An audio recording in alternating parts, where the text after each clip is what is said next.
Quite a weekend of wrestling there, huh? Oh, yeah. It's too much, man. Welcome back to Takedown. Paul and I are here, and we're going to chat about stuff that we saw, stuff that I saw live, stuff that I didn't see that Paul saw, and we'll go over some of the big conversations that are happening as a result of what's going on in WWE and AEW. First off, what was your strategy to get through everything? Because I know you were trying to get through Forbidden Door by Sunday evening. You didn't get to it. No. So what was your attempt to get through all this stuff? Well, the problem is, and I forgot about this. The problem is the NHL draft was on this weekend, and I am a diehard. Like I watch the draft. I've watched the draft every year since 1984, and there's like 2 rounds. So like it's 10 hours in total of coverage. Now I skimmed through some of it, but I probably watched at least 6 hours of it. So that set me off. And then there's Blue Jays games, which I watch every single inning. So like I would, if it wasn't for the draft, I would have got to it. But as it is, I just tried to watch everything in order. So and then Collision, I actually watched Collision on Saturday night because it's on TV, and I'm just that's just the way I am. If it's on TV, I'll watch it earlier, and everything else was streaming. Actually, the NXT show also was on TV, so I watched that one Sunday night, I think. So yeah, and then so I finally got to double Forbidden Door today as well as Raw. So I watched everything. I haven't watched NXT yet. I won't watch that till tomorrow, but yeah, and I thought the shows all were had their good moments, and I mean I thought the AEW show was the best show overall, but it's so damn long. Like even if it was only that show, I would say I watched too much wrestling. Like some people love that. I don't know. Like it's just a lot. I was there, Yeah. and we got there at 3 p.m. our time. Oh my god! And you didn't get out of there till like midnight, right? Midnight. Got out of there at midnight. Came back, recorded our post game show. I think I finally was asleep at like 2:30. Oh my god! Yeah, that would have been like 4:30 for me. Yeah, Like that's insane. Wow. But I it mean, was. you It's got like to see a good show. it was a Like good show. It was. yeah. It was a lot of fun. I don't know. But like okay, if Shota Umino and Pac and that tag team title match weren't on the show, would it have been a worse show? No, not at all. And you might even have been better. You know what I mean? Like if you got Jay White, so the Jay the Jay White moment was great. Yeah, that really might have been good. my favorite moment of the night, honestly. Yeah, the Pac and Shota Umino wasn't necessary, but you needed the New Japan win. Yeah, just for political reasons. Well, yeah, and I mean, and it is Forbidden Door, so I find it odd, even though I agreed with it, like to have the triple main event, and all 3 of the main events was all AEW versus AEW, even though it was a New Japan Stardom CMLL all co-branded show, and you had a world title match. I mean, granted, it was the women's world title, but I'm surprised nobody was upset about that. No, I wasn't either, but like you'd think like if you have a triple main event, maybe your world title match could be one of them, and that was a really good match too. Enough people were upset about Mercedes and Maya World not they're upset about something that hasn't even happened yet. Like, there'll be a whole new round of upset on Friday. Yes. So actually, let's start with the WWE stuff as far as stories coming out of Night of Champions. So you'd kind of been feeling this way that Sami Zayn was going to win the title. No. I wasn't. I was shocked. I felt that he was doing really well, and I thought he was getting over, and he was going to get more over, but I wasn't expecting him to win on Saturday. I could have swore that you said at some point you thought Sami Zayn was going to win the world title in Saudi Arabia. You know what? Now that I think about that, may have been my prediction at the beginning of the year. Yes. But I might have been expecting it at the Royal Rumble. Oh, okay. Yeah, because I think my prediction was, if we went back to our beginning, I think I predicted, and this could end up happening, I predicted Sami was going to win the title, and then Oba Femi was going to win the title from Sami. I should have done the Brian Alvarez prediction contest, because that would have won. I mean, that's a 2-parted prediction, with involving one thing that probably wasn't going to happen. Yeah, no, but I mean, I would say like a week ago, I didn't think so, and I was spoiled by it because I got a note. Someone sent me a DM on Twitter, so I clicked on it, and when I clicked on the Twitter and opened up the app, it took me to my feed, and the first thing I saw was Dave Meltzer. Sami Zayn won the title in a three-way. I Yeah, got spoiled on it too, but I did watch it yeah, Saturday, not that long after it had ended. yeah, and I thought it was. I mean, I was really surprised because I was expecting it to be like a screw job or something like that. It was pretty clean, It and was it got clean. over, and it got He over. pinned Cody. He didn't pin Gunther. Yeah, and it got over. I mean, it was what the fans wanted. I mean, and Sammy was a total baby face, and it works in the storyline because he's playing Bret Hart in 1997, He's and trying, so yeah, very trying, much and trying to do that. yeah, and so in Saudi Arabia, he was basically Bret in Canada, Mhm. and you know, and if and, you know, he might come back. I don't know what happened when they taped last night. Maybe you've heard already. You probably listened to Wrestling Observer Radio, so I don't know if he got booed last night. I have like 10 minutes left on it, and Okay, I it sounds like they're gonna do Cody and Sammy on Monday. like next week. Uh-huh. Okay. Well, I don't think he'll lose the title right away, but I don't expect he's gonna have it long. Um, Brock could beat him for it, I suppose, and then you could do. I mean, we'll get into Brock and Oba, but which would be Brian Zalim's prediction. Oh my god. Um, but I'm still holding out hope that they do like 2 nights, you know, like where Sammy defends on the second night and Oba and Brock is the first night, but we'll get into that later. So, I thought the match was a lot of fun. Mhm. My only frustration with this whole thing is Gunther beat John Cena for nothing. Yeah, yeah, I mean, I've kind of resigned myself to that. I mean, as soon as it was Gunther Seth with 2 weeks notice at WrestleMania, you know, that I kinda stopped caring about that. I love the Sammy story. Like, who doesn't love Sami Zayn as the world Mhm, champion? But you know, and I know, he is not the chosen one, mhm. and he's going to be a transitional champion. Even he knows that. He knows that. Yeah. And so it's a little bit of a token, it's a little bit of an appreciation, and I'm sure it ends up being an angle to get heat on somebody else. Yeah, and I mean, it's no different than when Foley won it, like, all 3 times. So, you know, like, and honestly, the way when Darby won it in AEW even most recently, I mean, it ended up being a hell of a title run, but realistically, all he was a pawn in the storyline. You know, but he got over and he made himself into a main eventer, which he wasn't before that. So kinda similar to Foley in a way. Mhm. In that sense. He took Edge was supposed to be that and ended up making himself into a main eventer. So Mhm. you can do something. I don't think it'll happen with Sammy. I don't think he has that motivation to do that those other guys did. Can we Um, get KO out there for a few of these shows? I sure feel like that's happening. They're mentioning him a lot, and he's all over the television that you don't watch. So like I see him Oh, all the time. what is it, the LFG or something? He's on Oh, LFG. okay. He's yeah, and I think he's been on. I think he was on the NXT, all over the NXT show on Saturday too. Really? Yeah, or Sunday. Yeah. Yeah, the pre-show, and then they kept going back to it during the broadcast. So he was all over it. Like, again, he's not hinting at a return or anything, but the fact that he's there is good. He's always entertaining. Honestly, I could deal with him just being a manager or a commentator. Like, he's an entertaining guy, no matter what he does. I think he'd get frustrated pretty quickly, though. No doubt. Yeah, like Bryan Danielson did when in that similar role. Okay, so we have Sammy, won the world title. Mhm. The other match that was kind of, I guess, that people had eyes on was Oba and whether or not he was gonna win. He did end up winning. He beat Mhm. Jay. Clean. Very, very simple match. Mhm. No bloodline involved. Nope. No Solo, no Jacob. So just straight up, just Jay taking an L for Yeah. Oba. Oba took a little bit from him, which, you know, is probably more than he sold for just about anybody. And then on Monday, Oba comes out and Brock comes out. Yep. And Brock big times the entire segment.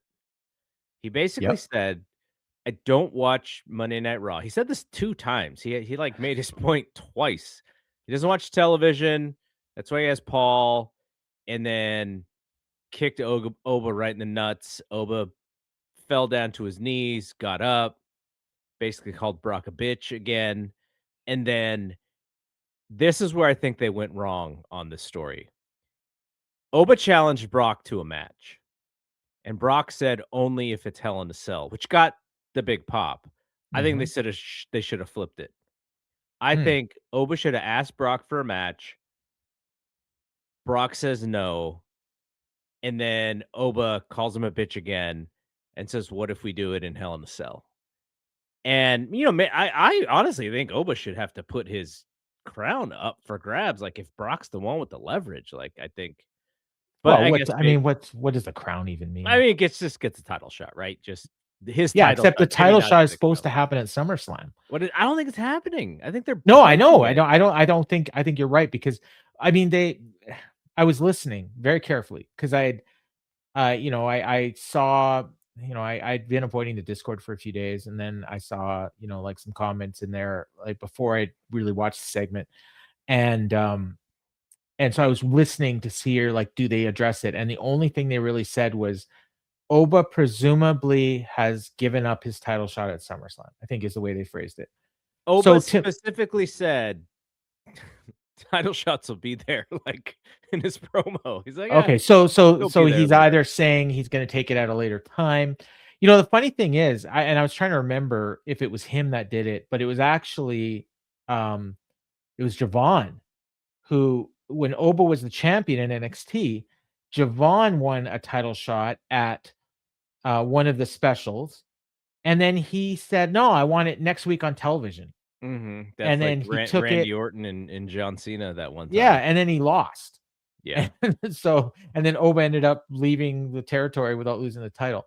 But so I could see maybe like they do the title shot either before SummerSlam or like I said, I mean I'm still kind of holding out hope for my prediction that it's 2 nights. And so maybe we get Sammy and maybe Gunther on night one, and then you have Oba and Brock as well on night one, and then the two winners face each other on night two.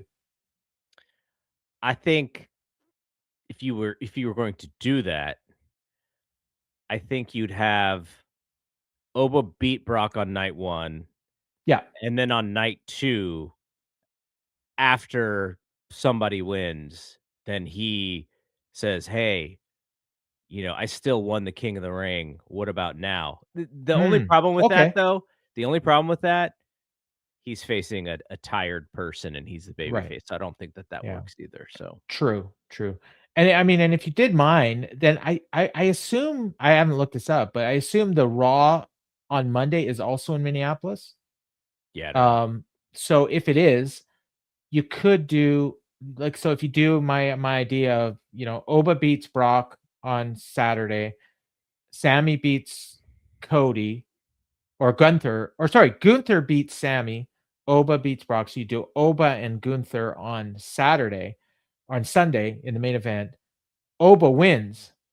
Then Brock attacks Gunther after the match. And then you do Brock Gunther on Monday Night Raw as the main event, and that's Brock's retirement match. Hmm. You could do that. I don't know if they'll do it, but to me it makes sense because I think no matter what, Brock's last weekend is probably that weekend, but I don't know that, but that seems to be the rumor. So, I think I'm I mean, I don't think I'm speaking out of turn here in saying that the Sammy thing felt a little bit last minute, Mhm. and the Oba thing felt a little bit like we booked ourselves into a corner. Like, I can't imagine that from the beginning of this tournament that this is how they had it, but I'll caveat that by saying all 3 main events that Dave Meltzer talked about months ago look to possibly be happening. So, Mhm. Roman Seth, Oba Brock, and if we get to Punk and Cody. Yeah. Well, I the funny thing is like when this tournament was announced, I looked at the brackets and I was like, okay, Oba's gonna win the King of the Ring, and it just made total sense to me. He's the ruler. The only part of it that doesn't make sense is the winner getting a title shot. Yeah, see, that's And why I thought Seth was going right, to win. right, and but I mean that's so when you say that that wasn't the plan, I think it was the plan. They just didn't have a plan for after he won. But I think he was always going to win the tournament. He may very well, but it Yeah. does feel like they booked themselves into a corner for They almost could have no just reason. said it was for a title shot, and they didn't have to specifically say it was for a title shot at SummerSlam. Like that, that in but then again, maybe that because that then it's too similar to Money in the Bank or something. Mhm. Like, but yeah, like other than that though, it made total sense that he was gonna win if you looked at the lineup. I mean, yeah, you could have had Seth win as well. And obviously in retrospect, he probably should have. But it does feel like there's been a switch because between Seth beating Braun clean, and again, I'm not complaining about that because I mean we got a cage match with a clean finish. I'm not complaining about that. But between that and the way Austin Theory was booked on Monday, sure feels like they're done with the vision. Like they and at some point in the last week, they've just decided, yeah, you know what, we tried, it didn't work, we're done. So, Oba Brock is up in a Hell in a Cell, pretty fun match. Yeah, yeah. Should be cool.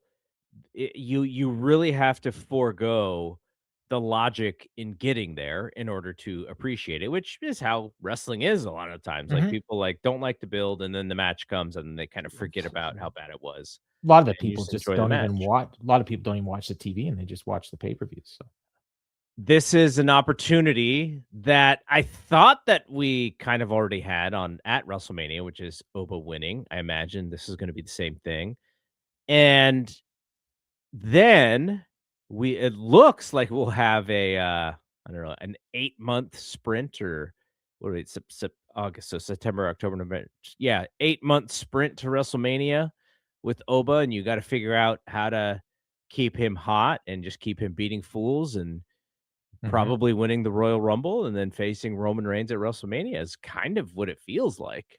Yeah, that seems like the money match. I mean, if you would have asked anybody on the WrestleMania Sunday, in April, what would be your main event in a year from now? I mean, that seemed obvious, and they were planting seeds. Mhm. So, and then, I don't know, maybe probably Cody or I mean Punk and Seth, and then maybe Cody and Sammy. Like, I don't know. So, what did you think about the segment with Roman and Seth? Did that match feel hot? Did it feel forced? I didn't think the promo segment was all that good because I I I thought it was kind of fake, but it seems I like didn't the either. crowd Like, enjoyed themselves. oh yeah, and I think we may be in the minority, but like I'm listening to Seth just go on and on about how he's got Roman's number, and Roman just sitting there like, yeah, yeah, I guess you do. And to me, it almost felt like, yeah, okay, so Roman wants a win back. That's what this feud is. Like, and it feels like, and then I looked it up because I was like, that can't be right. And then it turns out, yeah, I mean, they've wrestled each other 9 times in singles matches over the years. And that's, I mean, we're talking 14 years. So, it's not a new thing at all. And they haven't wrestled in a few years, but Seth's won 5, Roman's won 4, and all of Roman's wins have been on TV. So he's never beat him on pay-per-view. Anytime they've wrestled on pay-per-view in a singles match, Seth's won. They've had a few multi-man matches, and Roman's won, but I think the last time you brought it up was Royal Rumble and Seth beat him by DQ. Mhm. But even that one was, it was a competitive match, and it was during a time when Roman wasn't losing. Like, it was right Mhm. in the middle of his 4-year title reign or however long it was. And it looked like at that time, oh, we're probably setting up a Mania match, but then, that's 2022, right? That's when they signed Cody. Mhm. So everything changed between the Royal Rumble, and Vince left and then didn't. And It does feel like they want to set up all the possible bells and whistles for this thing yeah. to be Well, that they got to sell epic. some tickets. Like Well, whatever Punk and Roman was, I imagine they're gonna try to get there with Roman and Seth. yeah, yeah, and like I said, they've got, a month, and I mean, their tickets, they've actually gone down in the last week. Yeah, I Uh, noticed that. yeah. So It's like they I were mean, I holding think some tickets, and they're like, "Nope, we're gonna let these things back on the market." I think they're going to get to like 40, although that feels optimistic. They're at like just under 24 right now, but Mhm. we're a month out. They've just announced matches. So, between matches being announced and probably reduced ticket prices, they'll get people in there.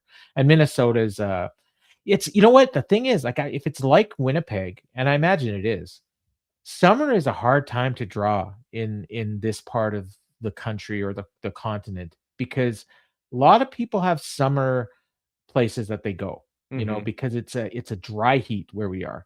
So you Mhm. go to the lake, you go to you go somewhere, and you just want to get out, and you're not you take time off in the summer and you go somewhere. And if Minnesota's like that too, it may be hard to draw from the local place. And SummerSlam's never really been a traveling show.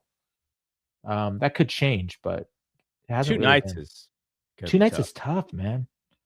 Yeah, And in hindsight, I always thought Royal Rumble, you could probably do it because you have the main Mhm, event matches, and yeah. then you could also have the opposite sex world title match on, Mhm. on each show as well to kind of have that secondary. But man, if you don't have the hot stuff for SummerSlam, you're trying to sell out 2 stadiums, that's tough.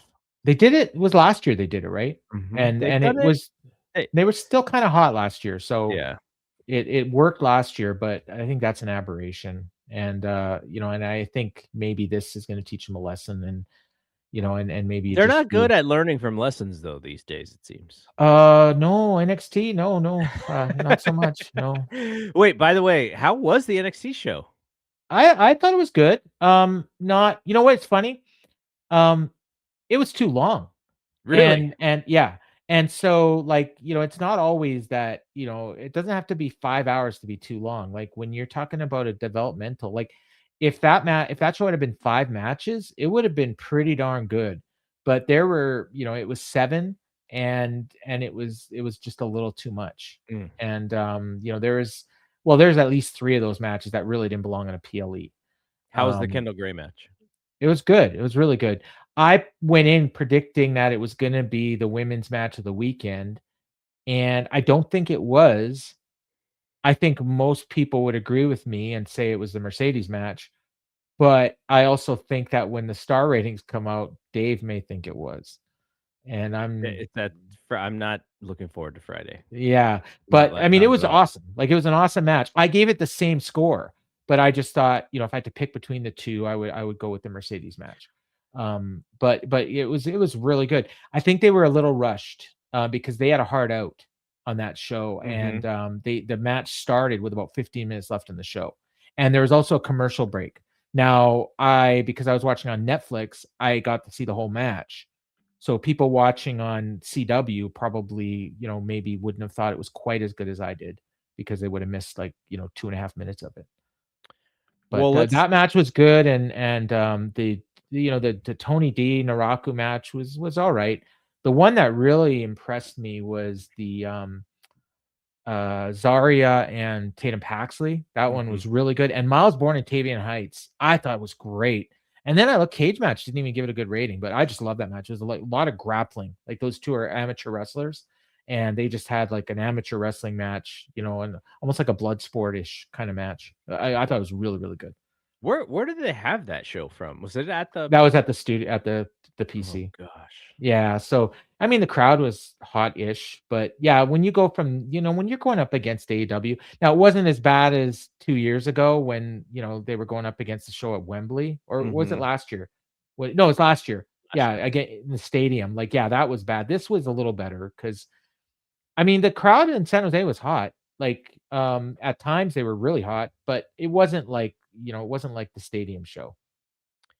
And you watched TNA as well? Yeah, TNA show was really good. Like, I thought it was better than either of the 2 WWE shows. Oh, wow. Yeah, there's one match on it that was really bad. It was the worst match I saw all weekend, but, other than that, the show was like, a lot of the matches over-delivered. They had a hot crowd, mic'd really well. They got over 3,000 people, which for them is a really good crowd. And, I was talking to Lance Storm, and he said, like, all the people were really happy. The first half hour of that show was, like, my favorite half hour of the weekend, of everything I watched. They had, Cody Deaner gave a speech for Joe Doring, who had Mhm. just passed away, and it was really emotional. Then they did a video package on the history of TNA, and it was really awesome, just kind of going over all the people that have been in there and all the influence they had and everything.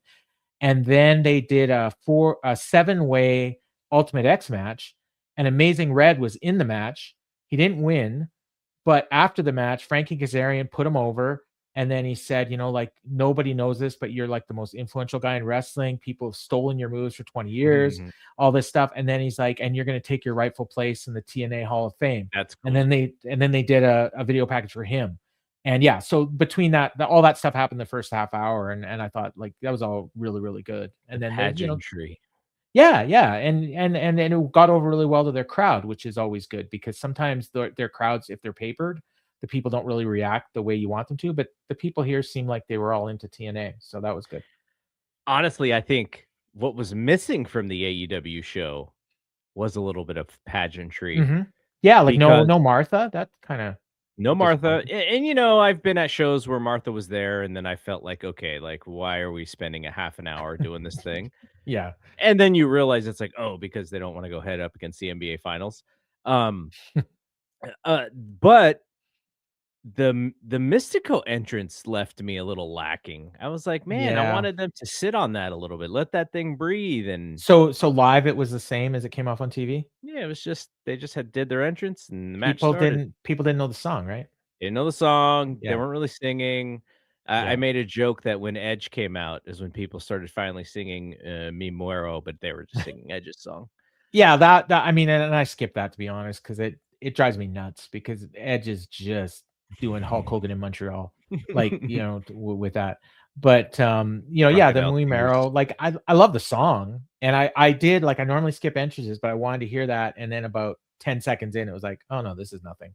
Now Yeah, it wasn't that big of a deal. they didn't even show any of the fans, so to me that tells me they couldn't find anybody singing that. I posted a video of the fans during that entrance in our Discord.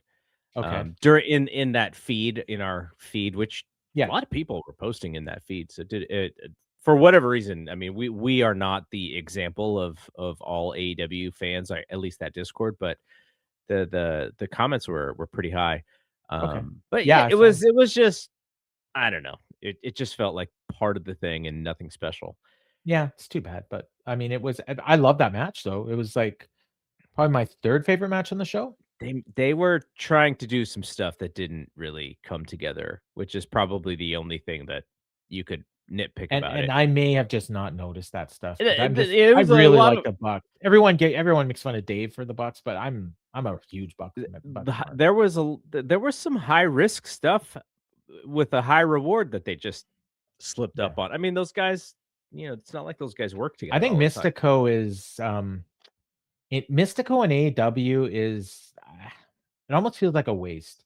Like it's not like WWE and Sin Cara. Like it's not like that. He's treated well. I made this comment that he's not booked well, and it's not. I didn't really mean it well. Like he's booked like well. He's booked strong. He doesn't lose and stuff, but it's just he's not treated as being special. He's doing their match. They're not doing his Yeah. match. And when he comes out, like, yeah, so he's treated as special. Like he gets a special entrance. The announcers put him over, everything like that. But it's just not like he's not promoted well. Like what happens is he just gets thrown into these matches that have no juice behind them. Mhm. And and you don't even find out about them half the time until like maybe the day of the show. And I don't know if that's maybe his availability or what, because he's wrestling all over the world, like 7 days a week in Yeah. 6 countries. Like, so, maybe Tony's got a hard problem, but Mexico seems to figure out a way to do it. Uh, or maybe that's just it. Maybe it's just a strictly Mexico thing that is never going to translate to the US. And that's fine if it is. At least Tony's trying. So And where are you with Swerve and Ospreay on your match of the year rankings? I could tell you. I mean, I gave it 5.5 stars. So I mean, it's way up there. My number one is, and I'm gonna be like the only person in the world that has it as number one, but it's like this match from New Japan. Here I got my list up here. Just gotta sort it. Advanced range sorting options. Little tech. Okay, here we go. Oh, you know what? No, sorry, I have it tied. Tied with 3 others. With Americano, with Shingo and Callum Newman from May Hmm. 4th, and Taichi and Ishii against Umino and Uemura. It was from the July 19th show, and I just freaking love that match. It reminded me of all those All Japan tag matches that Dave gave 5 stars to back in the 90s. That match was so great. But so if I had to vote between the two, it's going to be that or the Americano match, and I'm not sure which I would go with, but they're both great. There was too much blood in that match. Like I will say that. I especially coming off the match before it. And I don't think it was necessary. I don't think it added to it. But other than that, like the story they told was incredible. The action was unbelievable. They peaked at the exact right time. They ended. I could have done without Moxley and his crew coming out at the end, but I guess it was part of the story. So Because Will Ospreay needed to turn into Hulk Hogan. you know what? Moxley's a friend of this site, so I don't really want to say anything negative about him, but if he disappeared for a while, I'd be okay. I feel like he's kind of on a run right now. But he's all over these shows. That's the problem. Like I need, less of him would be better. I mean, I think it's.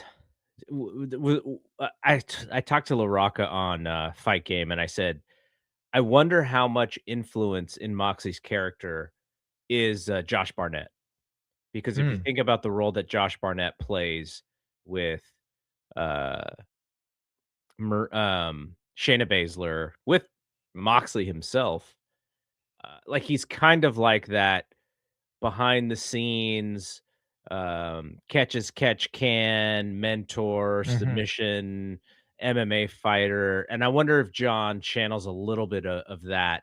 And some of it is also, if he is really Tony's guy, like the guy that Tony can always depend on, he just kind of has to be there, right? Now, I get what you're saying is, sometimes in order to miss somebody, they need to be gone, and he's almost never gone. No, he's But on every show. maybe it's better for his mental health. I don't know. Oh yeah. And I mean, he if just that's seems the to be a case, life. He just seems to be a lifer, and and to be strict, this is a me thing. I'm not telling them how to book. Don't get me wrong. Tony's doing great. And sometimes when we go on these shows and we give our opinions and stuff, people think, oh, we're trying to tell them how to do their job and everything. No, we're just giving our opinion on what we watched and what we think about it. Do you think he is more Mr. Miyagi or Terry Silver? or I'm John not Kreese. sure. Or Maybe a John little bit of Kreese. John Yeah. Kreese. Yeah. I think we're gonna find out in the next month or so which one he is. Well, I think and what you're alluding to is what we believe to be possibly at the next pay-per-view, which is Moxley and Will as Will's final test before he goes into his championship match with whomever is the champion at All In. Yeah. And I will I give him credit as well. I mean, I mentioned this last week, but I mean, it was totally clear when they did that promo with Mark Briscoe, they're totally trying to get you to think, oh, this is exactly what happened with Darby is going to happen again. I did. Once you said that, then I noticed it with Darby in the Yeah. next interview that he did. Yeah. Yeah. I And then noticed you it got for Mark sure. Briscoe saying, I want my shot now. And you got MJF probably wasn't watching. So we're going to show up on Monday and on Wednesday, and he's going to be like, what do you mean I got to defend the title? That'd be hilarious. But then I don't think he's losing. Going back to your Moxley thing. Yeah. I think the way to run that match in July is to run it straight, is to run it as like kind of like Apollo Creed at the end of Rocky 3, where he's like, you owe me a favor. And Rocky's like, what favor? And it turns out that he wants one last sparring session with Rocky, and it ends with them like punching, and then it pauses. And Well, maybe just punch and then the show goes off the air. yeah, the idea is for Apollo was like, you beat me and I got to live with that. I still think I'm better. You think you're better. And I even gave you some of the things that I kept near and dear to my heart because I wanted to help you. But I didn't give you everything. And so I still have tricks up my sleeve. And so that test at the end, I think, is a really interesting way to tell that story. Now, I don't think they'll be able to contain themselves with the idea of Moxley and the Death Riders turning against Will. I just hope it's not blatant. I hope it's not Will being a dumbass. I hope it's a little bit more Moxley being frustrated because Will's got the upper hand and he needs a little something to get that upper hand. So it's Daniel Garcia pulling Osprey's leg as he hits the rope, and Osprey being like, "What the F, man? Like, I thought we were boys." And then he's like, "That's my guy. Like, not you. I like you, but that's my guy." Maybe Claudio gets involved and says, "Hey, that's not the way we do things." And maybe I was even thinking, you know what? I was really puzzled by that Bandito match and the way Moxley was acting, and he was like the biggest heel in the world in that match. And then after the match, he wants to shake his hand.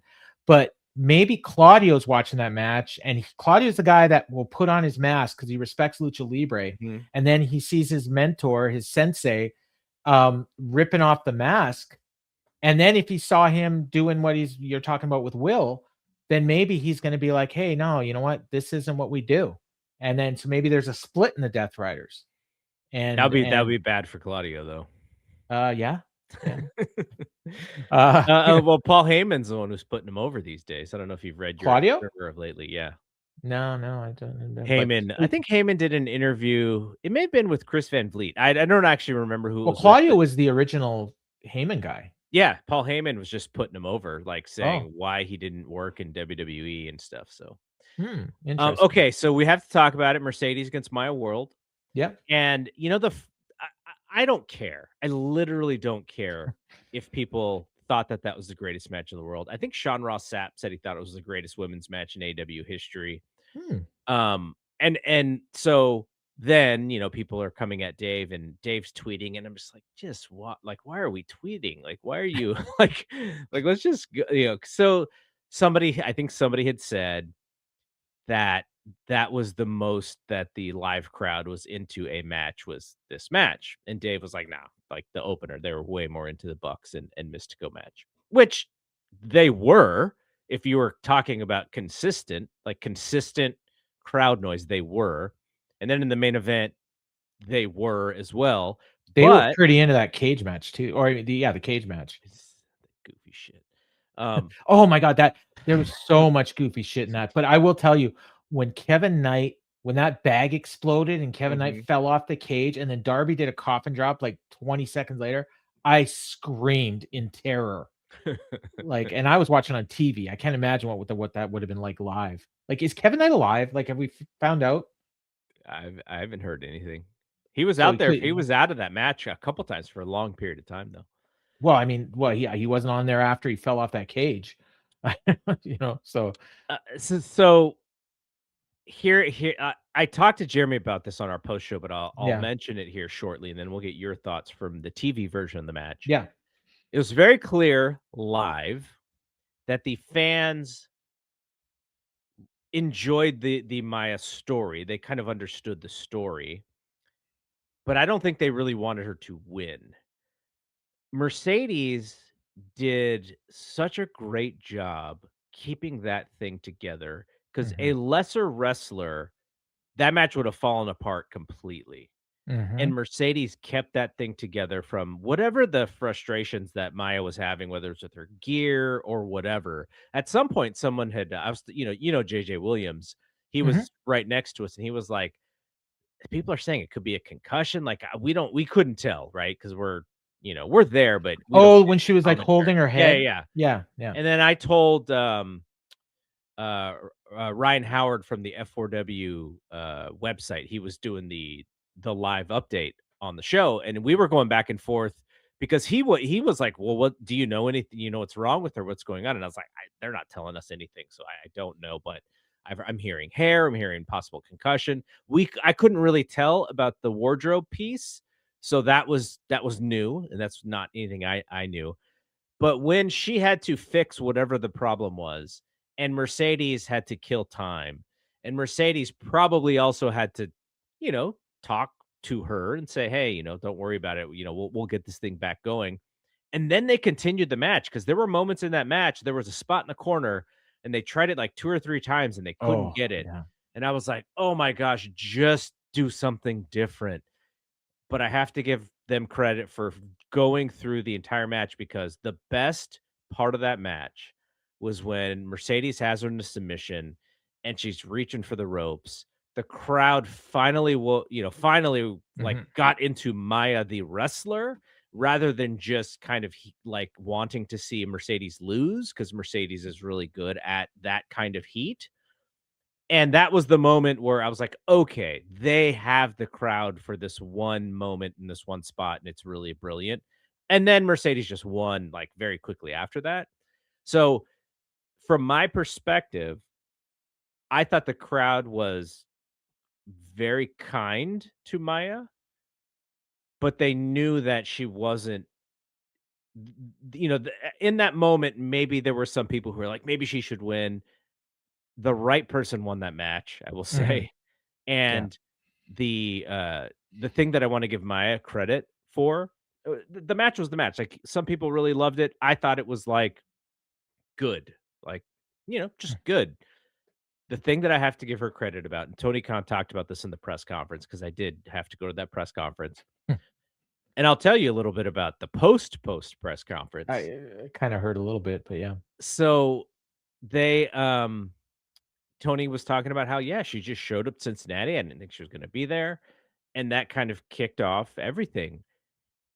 This woman, in dealing with one of I don't know if it's the biggest tragedy of her life or one of the biggest tragedies, she actually turned such a negative in her life into an amazing positive, Mhm. and she went out there and she had a credible wrestling match. I don't know her, but I bet you if you asked her and she was being truthful, she probably would have hoped that none of those things that screwed up or that paused the match would have happened. She would have hoped that they would have just had their clean match and not have that. Like I know some people were like, "Oh, well, sometimes, when things happen, it actually makes the drama better."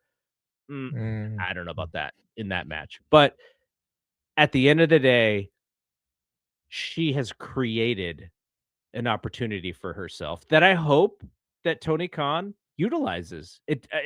She may not be next in line for the AW TNT TBS championship, but she's going to be at a higher level than she was before, and maybe she's now in the mix as part of their crew. And I would rather see her than and I don't mean this to put Sky Blue down, but I watched Sky Blue against Micah, and I thought, Sky Blue's like a half a second behind everything, but I understand why Sky Blue's on television because she looks like a goddamn rock star inside the ring, Mhm. but I would put Maya, like, maybe even above that level, above Julia Hart. I would rather see Maya get opportunities than those other 2 women, because we've seen those other 2 women for so many years. So, I wanna commend Maya for that because I thought that was just really amazing work on her end, and hopefully she does get to grieve at the same time too, because Yeah. it's been a lot in the last few weeks for her. Different people grieve in different ways. So, like maybe for her, doing this helps her get through that process. Did you live in the building, did you get to see the Athena promo? No, we did not. Okay, so I mean, it seemed pretty clear from the Athena promo that Maya's gonna win the ROH women's title. Now that obviously is a step up from where she is now, but I don't know that that does her a hell of a lot of good in AEW. So I think like what you're talking about, like we need to see her on AEW more regularly. I will say that I've been watching Maya World for a long time, Mhm. since before she got signed, and people were raving about her because people had even seen her before I saw her, and I always said like, okay, like I just don't see it. Like Mhm. there's not a lot there. Like she's okay in the ring. I think she needs to work on her look, and she's done that. Like so when I looked at her the first time I saw her to now, she has a much more major league look and she's a much better wrestler. So when you talk about most improved, I hope people think about her when they're voting in Yeah. the year-end awards because I mean, she went from literally nothing to being in 1/3 of the triple main event on, on a pay-per-view, which is pretty incredible. And she had like what some people are calling the best women's match in AEW history. I wouldn't say that, but I mean, it was probably the best women's match of the year in AEW. I think I'd be fairly, in my opinion, would be fairly safe in saying that. Now it's a fairly low bar. I And I told Big thought, Dave to make sure he watches it on TV just yeah, because he's gonna want well, to make sure that he sees what I the thought, people who are gonna be complaining yeah, about his ratings see. I thought the Tekla match earlier was the best match on AEW television or pay-per-view that didn't involve Mercedes prior to that. So, but then Mercedes is on another level. And the other thing is Mercedes is an MVP. Like, Mhm. I don't think she's going to win the Luthez Award, but she is the MVP of that, of one of the MVPs of that company, and definitely the MVP of their women's division. Like, Mhm. and yeah, you Look, were she correct. she came in the clutch, man. They Oh, needed her, and she's there to be who she is. Like, they I still don't think that. I still think she was always going to be in this world title match at All In. Now, maybe she wasn't going to win the Owen, but she was going to get in that match. possible. Well, Possible. she had to. Like, I mean, if she wasn't, then Tony's stupid, and Tony's not stupid. So, and I think what's going to happen now is, did you see the Willow video package No, we on did not. live? Okay, Willow is. I think Willow's beating Tekla for that title at Redemption. That's the impression I have. And then we're gonna get Willow and Mercedes at All In.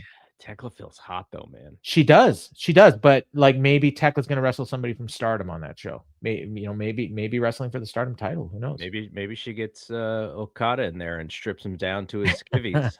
That was He seems to be enjoying these beatings that he's taking. I love that post match angle that she did, like with just take it off Starlight Kids. She said she was gonna do it. She But came into the press conference wearing Starlight Kid's mask and doing fake Japanese little girl voice at the same time. I was like, so I she don't. put that mask on after she spit in it. That's kind of gross. Um, maybe she cleaned it off first. Hopefully, it But was a yeah, different mask. maybe. But yeah, no, I think she's great. And yeah, I mean, if it is her and Mercedes, that's fine too, because anybody worried about it being a heel versus heel, I mean, I heard that crowd, and Mercedes There was a was total heel. no bigger heel in that presser than Mercedes, man. She was Right. calling all the press idiots and are you stupid? Are you dumb? They're all marks. Like And it in the was crowd, I mean, 70% of the crowd were chanting CEO. yeah. So, it doesn't matter. No, it doesn't. She can wrestle Tekla at Wembley, and the crowd is going to be probably 100% behind her. All right, let's end with this, which is Kenny Omega and Zack Sabre Jr. I said to you live, it was my Mhm, second favorite match of the show, and it was also the second match on the show. So, from an mhm, important standpoint, it wasn't there to be one of the main events. It wasn't there to be the hottest thing coming out of the show. It was more there to just have really, really good wrestling in those first hour and a half, 2 hours of the show and, you did not like it as much as I did. No, I thought it was a very good match. Like, technically, and obviously technically, Zack Sabre Jr., Kenny Omega is one of the best, but it just felt like they were going out there. They're going to have a good match, and they did. Very good match. One of the better matches on the show, but it just didn't. I didn't feel anything watching it. Like I didn't, and it just felt to me like they were just having a match to have a match, and it was to get Kenny a win. And I kind of likened it to, I was sitting there watching it, like, number one, it was really long. And I was like, just thinking, like, this reminds me of when somebody tells me that a movie is like, oh my God, you got to see this movie. It's so great. And blah, blah, blah. And then I go watch the movie, and I'm watching it, and it's like, yeah, it's good. I like these actors. They're doing a very good performance, but the story of this movie isn't just doing it for me. Wait, did you see One Battle After Another? I love that movie. Okay, then. But I think I'm talking about Sinners. Um, Oh, Sinners, okay. but no, like the first 45 minutes of Sinners, I actually, and I know you love that part of the movie, but Yeah, I once like that once part more than the yeah, vampire. but once that part was over and they got into the rest of it, then I was really into it. And sometimes you just not in the right mindset, but it actually reminded me of there's another movie that I always bring up is oh God, it's this war movie, and it just had this incredible cast, and I just hated it. And I went to see it with my buddy, and we watched it, and we were both just bored out of our trees. And then we left, And then my buddy's like, I wanted to leave like a half hour in, and I was like, me too. And then, but neither one of us did. But we both wish we had a. But yeah, Thin Red Line. That's the name of the movie. Okay. But yeah, so I mean, it wasn't Thin Red Line. Like I liked it a lot better than that. But yeah, just to me, I didn't feel it, and it was the same way with me with that Bryan Danielson match that Zach had a few years ago. So maybe it's just. Yeah, but I liked a lot of Zack Sabre Jr. matches. Yeah. Like, so I think he's an awesome heel. Like he's vocal. Yeah, so I didn't he's a understand dick. that. Like you said, he was the best heel on the show, and I didn't quite understand what you were getting at. Yeah, just vocally, he knew when to get the crowd pissed off at him. He knew how to utilize how much they love Kenny. Okay, But again, maybe I was missing it that. was second match, right? Like how Yeah. important can you really be when your second match after? And that might have been part of it for me, because to me, that was one of the matches I was most looking forward to on the whole show. From the second it was announced, I was like, oh, wow, this is a big match. I get it. I'm a New Japan fan. I understand how important and big this match is. And then I saw Kenny out there doing promos like he didn't care. And then, like I won't say he wrestled like that, because he didn't. I'm not saying he wrestled like he didn't care, but there was no storyline in this match other than, hey, we're two of the best wrestlers in the world. We're going to go out there and have a good wrestling match. And I'm not sure that they're telling the story perfectly. I think the story is like Kenny's unsure. He's unsure if he's still the man. Okay. And he has to prove it to himself in these matches that he can still do it. And in the ring, I think we have Killer Kenny. On the mic, I'm not sure what version of Kenny we have. Well, hopefully we'll get to see it if he's wrestling MJF at Redemption, because like they've got to dial. He's literally got to dial up the promos on Wednesday.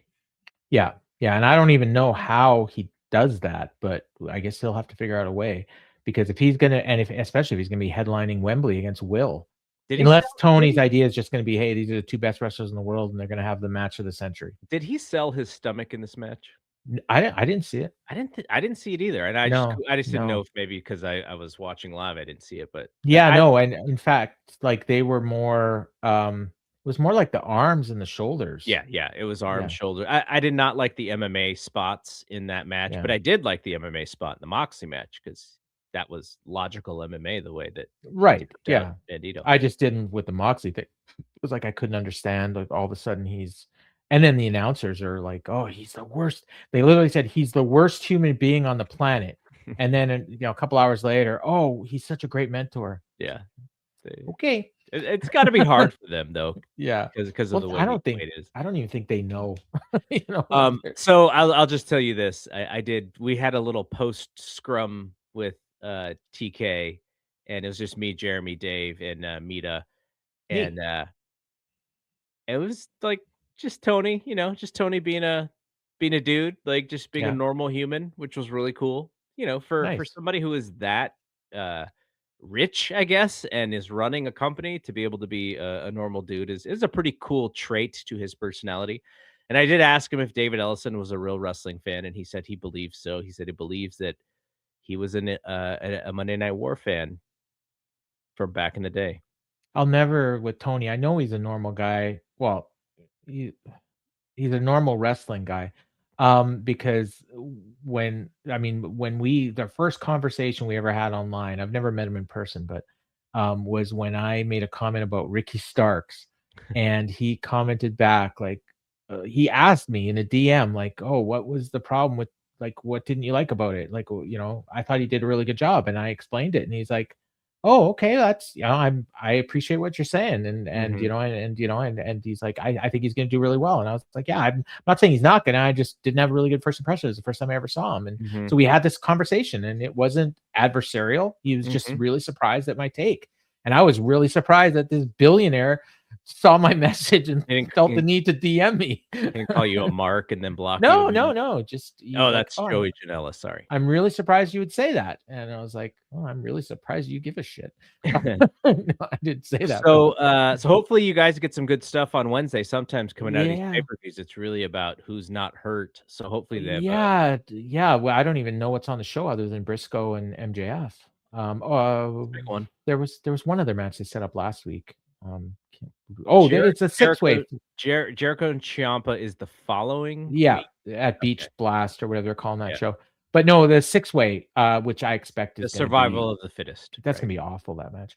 But Hopefully they have some good ideas. But yeah, I I'm not think expecting Sheeta's much. going to win the title. I know a lot of people think your girl Queenie is going to win it, but I'm pretty sure it's going to be I think Sheeta. that's what they will probably use Queen Amanada as part of the heat for sure in that match. Yeah. But yeah, so I mean, it might maybe it'll surprise me. I hope it surprises me. All right, But so Briscoe and MJF will be great. You and Jeff will be back live a couple minutes after the show ends. Yep. For people listening to this and or actually people watching this will be later today. People listening to this probably later today as well, but there will be an opportunity to listen to this. And we'll have our pay-per-view thoughts as well. I know Jeff has some questions about Ospreay, so I'll try to answer them. All right, that is it from here. For Paul, I'm Double G. We will see you when we see you. Peace out.